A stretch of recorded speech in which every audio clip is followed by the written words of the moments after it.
Well, for those just joining us, just a little bit about what we're going to be doing today. We're going to be talking with Sam, co-founder of The Grow Off, a new innovative cannabis cultivation competition that lets private home growers, it lets commercial growers, everybody starts with the same genetics, and then at the end, everything's tested to determine who is the winner. There's multiple categories, so we're going to be diving into that over the next half hour. Feel free down below, go ahead and drop a question if you have one for Sam, like how do you enter the competition? What do you have to do to participate? That kind of stuff. Or if you have a question on your own, just go ahead and drop it in. So we're going to talk a lot about the Grow Off, but if you could give me a little bit of background about what you were doing before you co-founded the Grow Off, and then what kind of led you to start this competition? What hole did you see that you were like, I have this great idea? There has to be a better way. So I've actually been in the industry since 2009. I co-founded seed companies in Colorado. And through that got to meet like every license holder in the state, which, took me through other ventures within the cannabis industry. My partner in the Grow Off, Jake Brown, was the pop critic for the Denver Post for a number of years. So when it comes to choosing our mystery strain, he always comes through with that. And had been asked to judge a bunch of these cannabis cups in the past, and it really came to a head in 2016. I think he was asked to previously judge edible category, and he had like a bunch of edibles and like 3 days to do it. I'm like, how are we supposed to do this? And so with, testing, I think terpenes were just kind of coming online back then. And so we're like, we can test for potency, we can test for flavor. They're doing micro testing and now pesticides. And so there's these metrics that we can use to really gauge like who's growing the best and who's expressing the better cannabinoids and terpenes in these plants. And I know that's always been such a hot button topic. If you could kind of compare what you're doing at the Grow Off with other competitions that have been out there that are kind of, I guess, more competitions people are used to. Yeah. No, it's definitely a learning curve to explain this new process where, everybody's starting with clones from the same mom. So we're eliminating one variable out of the equation. We don't tell them, what the strain is. So everybody's the best grower until you don't know what you're growing. I don't even tell you flower time. It's like, figure it out. And by evening that playing field, we're eliminating, that genetic lottery conversation. So other competitions, you can submit whatever you want. And if you had a better phenotype, then arguably you're going to do better. The other piece of that is, historically other competitions are, they allow you to, comments are turned off, I was just told, by the way. Yeah, I turned off the comments. People, that way they don't block your face. That's the goal. And then people can ask questions, or you can add a comment if you want, or you can ask a question in the question box. So hit that little question box. I'll pull it up and read it, and then Samantha can kind of address it. But I was told to do that so that it doesn't block the guest's face, and I'm hoping that's what's happening. I don't know. This is all new. Support. He's like, anyway. Oh. Well, tell him to drop a comment in the questions, and we'll throw him a shout out. Anyway, we were talking about the difference between us and other competitions. Historically, you've been able to buy the biggest booth and inevitably win the big prize. We don't do that. It's strictly by the numbers. Our growers get to see a full report on first through last what those potency and terpene numbers look like. So it's really like a measuring stick of where you stack up against other folks. And then, our events are private grower sponsor only. So we're not trying to sell 10,000 tickets to the public. Just really are trying to get their free weed and, touch the competition. So we really wanted to take all the subjectivity out of it. Just kind of a truly science-based approach. Now, for those who don't know, GreenBroz and Boveda are the two kind of co-lead sponsors, among other sponsors of this awesome competition. And we'll talk more about GreenBroz and Boveda and how they identify with what the Grow Off is trying to do and is doing. Before we do that, tell me about how the Grow Off competition works. Imagine, someone's picking up their clone. Well, let's back up to how do they sign up? But then when they're picking up their clone today, how does it go from there to the end of the competition? Sure. So everybody today is picking up 2 clones. We do that for kind of backup. If you kill one, you have another. So everyone will have the same amount of time to finish their plants. California, we give an extra couple of months because of the outdoor season. So they'll finish November 6th. Other states will have 4 months to finish because they're largely indoor. And really they can do whatever they want. A lot of teams will just, run their standard methods in their standard environments. Other teams will try to innovate and try new things to see how that works. Some farms will enter multiple licenses so they can do both of those things at the same time and kind of internally see where they stack up against each other. But really, it's up to the growers. They can, as long as they're, following state guidelines on what they can use, like let's not use any banned pesticides, things like that. They can really grow however they want. They submit samples to the same lab. Those samples are going to come off of one plant, and the lab determines our winners. So they'll need to pass pesticides first, and then 2 different categories. It's who grew the most terpenes and the most cannabinoids, and we'll award first, second, and third in each of those categories. Now, who's entering? Is it big cannabis brands? Is it the home grower combination? Tell me about that. Yeah, it's all over the map, and it's super important to us that we were able to open the competition to home growers. Arguably they've been growing longer than anybody, and to really give them a shot to show what they can do. We've actually helped a number of home growers get job placement into commercial facilities, and the grow off is kind of like resume fodder, like, hey, I won this competition or I placed really well, and helping them kind of move up in the industry. And then when it comes to the commercial side, farms of literally all shapes and sizes. So I'm getting a lot of questions about, is there a separate category for full sun versus indoor? And the first time we came to California, we said, we'll let the lab determine whether we need to separate those out. I mean, historically, other competitions have, but we're like, let's just see where the numbers fall. And, year after year, we see an even break between indoor, outdoor, greenhouse, light depth within that top 10 winners categories. So there really is no rhyme or reason if it's an indoor thing or an outdoor thing. I think it's truly like the people that are putting the effort into the plant and what they're doing as opposed to like necessarily the environment. Yeah. Now, between the process of them picking up the clone and the process where they submit it for testing, is there anything along the way in terms of tracking, or do they have to tell you what they're doing? What happens in that middle part? Yeah, so they're telling us what type of environment, how big their environment is, what types of lights, how long they vegged, when they harvested, so we can get an average flower time. Because interestingly enough, a breeder will tell you, oh, this is 65-day strain.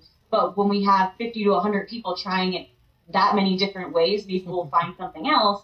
And so at the end of the competition, we anonymize and aggregate all of that data and then give it back to those growers in a strain report so that they can see like what worked better than others, because we're relating their inputs to the outputs of lab tests. So, these were the trends that gave us better cannabinoids, things like that, and kind of helping them grow the strain better next season. Well, kind of like taking all this data to map a certain strain. That's super cool. And I don't feel like there's a ton of collaboration between a bunch of different cannabis grows that are making this happen. Like, it's almost like you're creating a small sample size of a database that should be out there with all these people sharing this information to kind of lock this all down, right? I mean, it seems like valuable information you're collecting. Yeah, I mean, and the IP conversation is super important. That's why we aggregate like the entire competition and we anonymize everything. Would never give away anyone's secret sauce. But at the end of the day, I do think it's important to share those pieces of knowledge so that we can all get better. Yeah, I mean, definitely into the more open source. Let's give back. We personally have no interest in like starting a cannabis company or creating it's like we grew our first home grow plant last year, and like God bless everyone that does this competition. It is so hard. So you and Jake co-founded this. Is there anything, I mean, you've been running for a couple of years now, 4 years, if I'm not mistaken. 2016, I think, was the first competition. Is there anything you've taken away from looking at this data or hearing how these plants are grown in terms of best practices, or anything you think, oh, well, this seems to be doing well whenever they do outside for this long, or I don't know what would even qualify as good information here, but is there anything that sticks out to you in terms of what you've learned from this process? Yeah, I mean, I guess I'll start by saying, like, when it comes to this data conversation, nothing's really definitive because there's so many things that go into it. Trends, though, are things that we're starting to find and look at. So, for example, when we started this, living soil would do fairly poorly in the competition. And now we're seeing them kind of get better at it, take it away, getting the gap there. What else? So we're also seeing some folks taking like regular ag practices and implementing them into cannabis. So, for example, we had a winner in California that was like I think like a state fair pumpkin grower, like grew the best pumpkins, and he took some of the products that he was using in his pumpkin soil, moved it over to cannabis, and placed with us. I think he won too. So yeah, seeing some of those trends move in from other ag. And then largely, I mean, across, like even from day one, we've seen that bigger is not always better. We've had, grows that are the biggest in the state win, but a lot more, more often we're seeing, for example, get a 2,500 square foot flower room like placed in 2 or 3 different times last year. I mean, you don't need the biggest and the best and the baddest equipment. Sometimes it's just the grower that's, really the one pulling the win. Our first comment just came in asking if we would log this interview later so people can check it out. Yes, it'll be available 24 hours on our Instagram Live, and then it'll also be on GreenBroz.com/media. We'll have it on there. We'll have it on our YouTube and our Vimeo page as well. Give us probably a couple of days to turn that around for YouTube, Vimeo, and GreenBroz.com. If you miss it, but definitely keep an eye out, and we will certainly have this up and reposted for you. Again, we're talking with Sam Taylor, co-founder of the Grow Off, one of the coolest cannabis cultivation competitions that we've come across, which is why GreenBroz was so psyched to jump on board and be one of the co-lead sponsors of this event. Now, Samantha, this year is by far your biggest, I think. Could you tell us about what states you're going to be running this competition in for those who maybe might be in one of those states and want to participate? So we are returning to California and Colorado, and then we have 3 new states. We're doing Michigan. They've been begging us to get there. I tried to do it last year. We just couldn't figure out how to get genetics. We did. And then we have Nevada and Massachusetts as well. And I mean, for those of you in Oklahoma, Missouri that are like, when are you coming? We're coming, I promise. We chose those markets because they were a little bit more established in terms of their facilities were built out, they're selling products. And then all 5 of those allow for home growers and caregivers to get their product tested at a state lab. Back to that comment that home growers, we feel, are the next generation of, commercial farmers. And they make they grow good product, and we want to make sure that they can participate in this. So all 5 of those will be commercial and home grow entered. It's so cool. You're almost like creating a farm system for cannabis cultivators to get sucked up into these new grows. Like I honestly wouldn't be surprised if you're already getting hit up from grows asking like who's producing what, and maybe even new companies that are looking for growers. It seems like you might be a really cool resource to try to link some of these people up. Yeah, like I said, we've been doing a little bit of job placement here and there. It's dried out a little bit because of COVID, but definitely, like there's so many of these home growers, or even some of the licensed folks that are just like, I can't deal with this, regulated process. I can't afford it. But there's opportunities like in the Midwest, Missouri, for example, where they have, plenty of cash and zero know-how. So like, take your expertise from Humboldt and bring it to the middle of Missouri.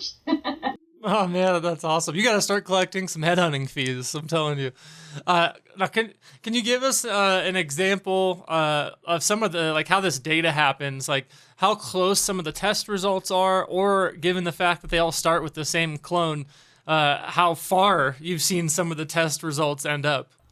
Sure. So in addition to test results, it's super interesting. If you look at our Instagram, we take pictures of all the finished products and make a poster out of it. And it is insane to me every time how varied everything looks, based on what went into the plant, environment, etc. And often the least pretty bud isn't always the one that wins. And then in terms of test scores, we've seen ranges from we had a potency range from 7 to 35%. I mean, it's unbelievable. But part of this is we give the growers at the end, they'll see a full rundown of first through last numbers, and then they'll see where their company placed in each. We don't publicize here's everybody's numbers. It's you get to see where you were in that chart, but it's a really good measuring stick to see, oh, I was a couple percentage points away from placing. And that's helpful. It's like we get to actually see where we stack up instead of other cups you get first, second, or third, and otherwise you have no idea. Now, as the co-founder of this event, what's been one of the hardest parts about building it? I mean, everyone wants to be in a cannabis competition. I've noticed from looking at previous winners, you do get a lot of people re-entering because they see like the value of the competition, I think, and the notoriety you'd get from winning a more technical-based, scientific-based competition. But in terms of growing this, you're in your 5th year. What's been the hardest part about growing it and getting more people involved? I think you can probably relate to this. It's getting to the growers, letting them know that it's happening. I mean, they're very much cloistered in their farm or in their facility, and letting them know that this is happening is hands down the hardest part. Luckily, though, after doing this for 4 years, we've met so many great partners who have, the sales reps in these new states for us, or growers that have moved to those states from Colorado or California that can kind of be our boots on the ground, letting people know that it's happening. Because inevitably what happens, and it's going to happen today, growers are going to see their friends with these clones, and they're going to be like, oh, why didn't I know about it? And we try so hard with so many avenues. So getting the word out and doing things like this, thank you. It's very helpful because that's definitely the hardest part. No, we're psyched. To be honest, I'm surprised this year was the first time that GreenBroz and our marketing department has heard about the Grow Off, because it seems like such a cool event. To touch on that, GreenBroz and Boveda, I mean, we've been working with Boveda for a while now, just because their main goal is that end preservation of the product and the flower for the client. In GreenBroz dry harvest system, every machine GreenBroz makes, it's gentle, quick, and quiet are the 3 points that we always touch on. The reason being is once you cut that plant down, and if you want to learn more about what we know about the physiological side of the plant, great interview last week with Keone Gutierrez, our Oregon sales manager, botany expert, who talked about the physiological things that happen to the plant in a dry harvest cycle and why our machines work well at. As soon as you cut the plant down, all the way to packaging, all that product is doing is potentially getting worse. So every machine and every person that interacts with that plant, the better they are at handling the plant, the more that product is going to stay as close as it was to freshly cut off the flower. So that's GreenBro's goal. It identifies really closely with what Boveda does. And then your competition, everyone's trying to produce that great end flower from when they cut it down to when they have it tested to when the photo's taken. So it just really seems to identify and drive so well the partnership, the trifecta of GreenBroz, Boveda, and the Grow Off, right? 100%. And we largely have always focused on that, like the cultivation process, as opposed to like what happens after. We're largely like, they don't have as much control as they do on the front end. And so that's why this, like you said, it's just so perfect, because you're going to help us preserve, protect, make sure that all that hard work doesn't go to waste. And diving deeper into like what practices do work best. So is it turkey bags? Is it glass? Is it metal? Like, we're going to dive a little bit deeper into the data side of that as well. Not only that, I mean, realistically, if you're going to go with any harvesting company, and I'm going to blow smoke up our company just a second, but I mean, our clients are the ones that are coming to us for the artisanal finish. We're not in one end, out one in the process. It's a very cool line of machinery that's designed to really automate, but carefully automate different parts of the process. And you have some similar companies that have competed with you that are our clients. For instance, the clinic won back in, I think, 2016 or 2017, and they and they use all GreenBroz machines. So, I mean, we're super psyched that our clients are already with you, but we're able to bring more of our clients with you as well, because we can say, hey, they use GreenBroz technology. This is super this is super cool. Okay, interesting. More questions. Name the farm, please, when you refer. I don't know what that means. Another question, kind of weird having GreenBroz sponsor the Grow Off and trim is a true quality. That's pretty funny. So we had just someone comment that GreenBroz is a harvesting company, not just a trim company, by the way. They said that in the question. GreenBroz is a trim company. We have 12 different machines and only 2 of them are trimmers. So a lot of different machines on this.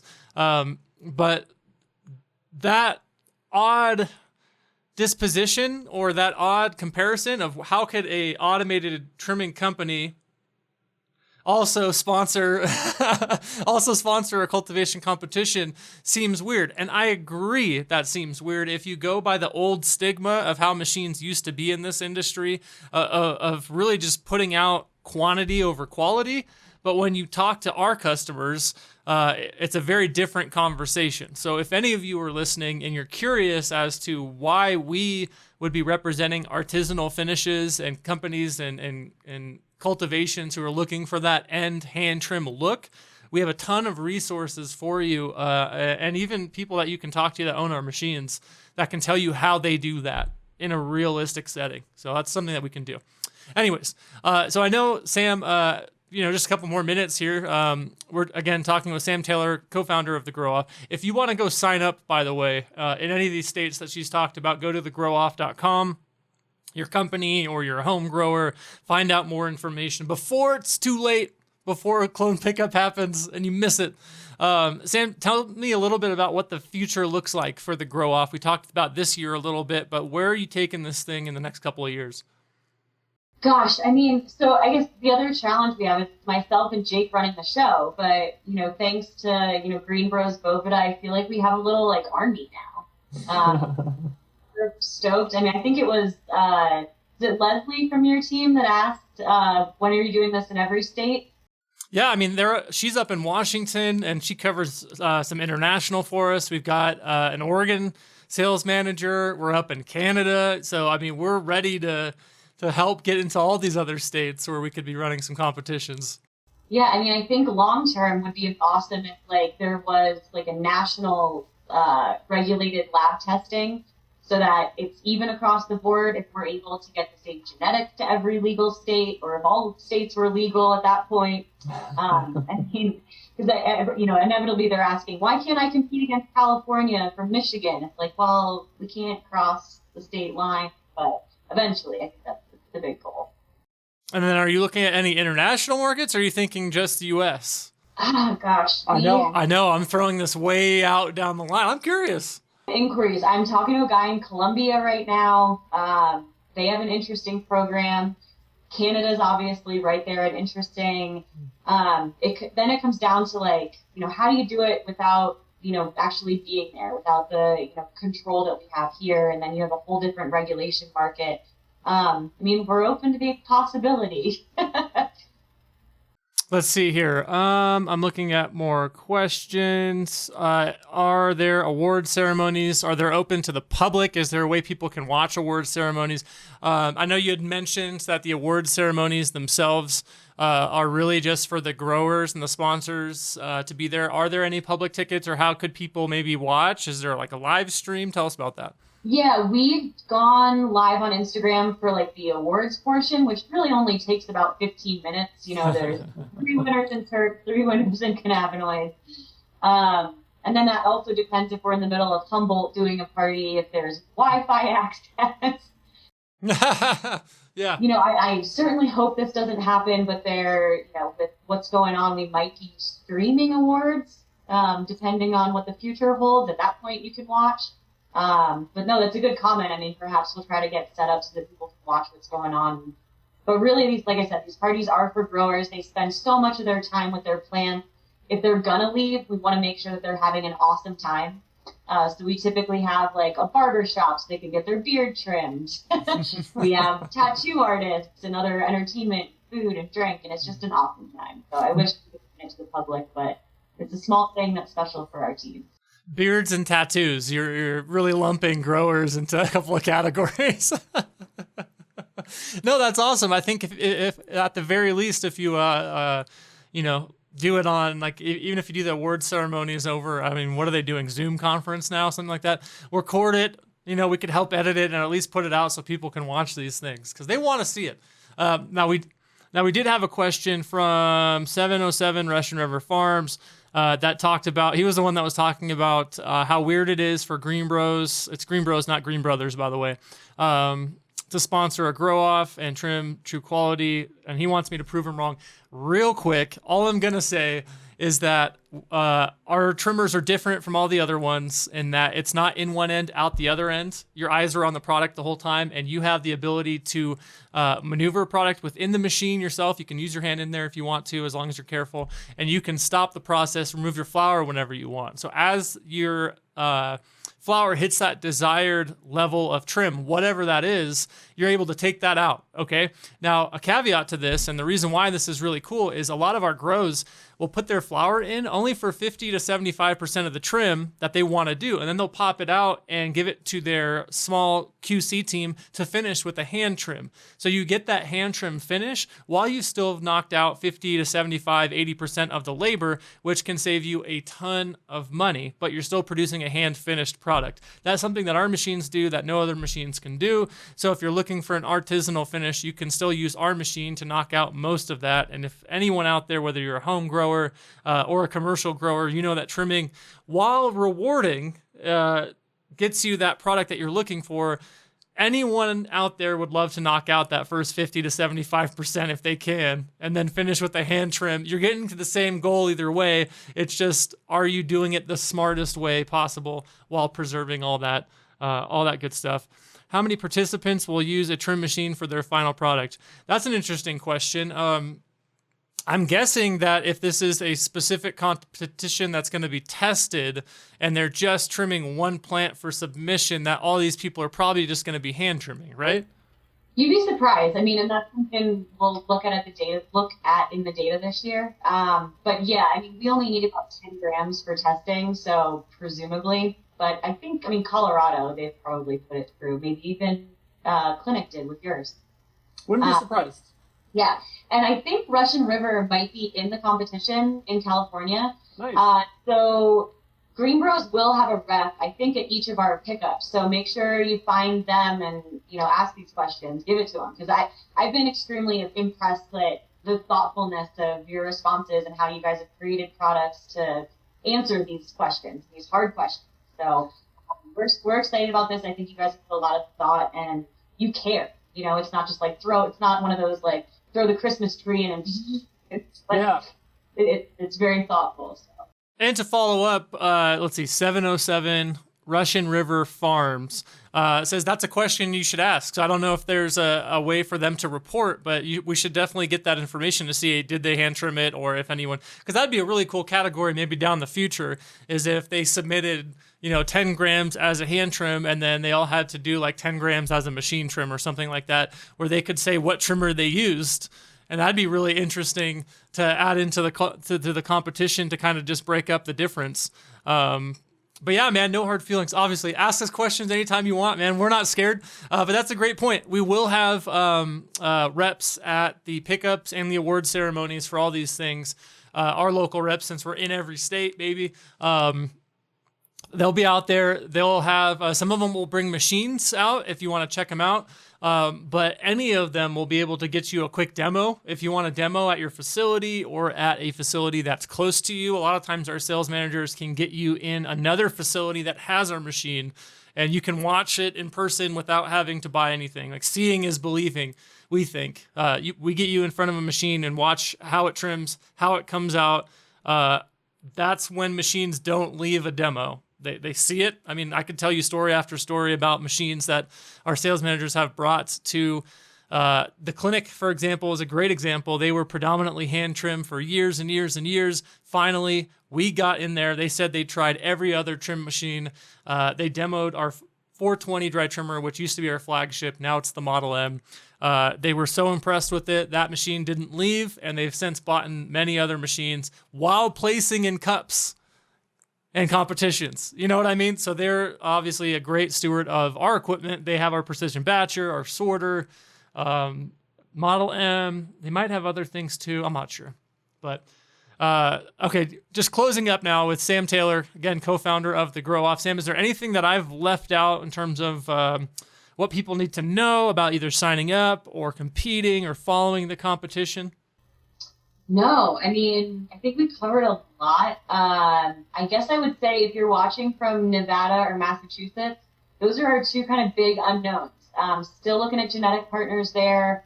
If you know a grower, tag them, let them know about this. Yeah, just so we can make sure that everybody knows in advance. Yes, put your feelers out. If you know anyone in any of those states and this is a competition they need to be in because they say they're the best grower, you got to prove it. You got to jump in. You got to pay to play. Or do you have to pay to play? What does it cost to enter this thing? I didn't even ask that. Yeah, so we're doing home growers and caregivers. It's $300. Commercial is $600. That covers the cost of your genetics, your testing, and tickets to the award ceremony. And I will say the reason why genetics is like so important and part of a difficult part of this is we're trying to find something interesting and new to the market as opposed to just giving someone another blue dream. So I'll preface all of that with like, if you have genetics people, make sure they're doing something cool. Absolutely. Sorry, I was checking on the questions again. But that's super cool. Okay, so again, we are going to post this for the next 24 hours on Instagram. It automatically does that. But then GreenBroz.com/media, you'll see our GreenBroz Live episodes, YouTube, and our Vimeo page. We'll have these all on there. Give us a couple of days to get this one edited. It's this whole process where you have to download it from Instagram, and they separate the audio and the video, and it's such a pain to link them up. And then you got to edit it and export it and upload it and add a description. It's a whole to-do. It's a whole to-do, but we've got the team that makes it happen. So we'll be posting this shortly. We'll be sharing out something on our Instagram that says it's ready, so you'll be able to check it out. But Sam, I know you got to go. Good luck with the first day of this competition and the first clone pickup of the 2020 year. I hope it goes well, and we look forward to doing this again as we get more states launched, okay? Absolutely. Thank you so much, and I can't wait to let you know how it all goes. Sounds great. All right, guys, we'll see you later.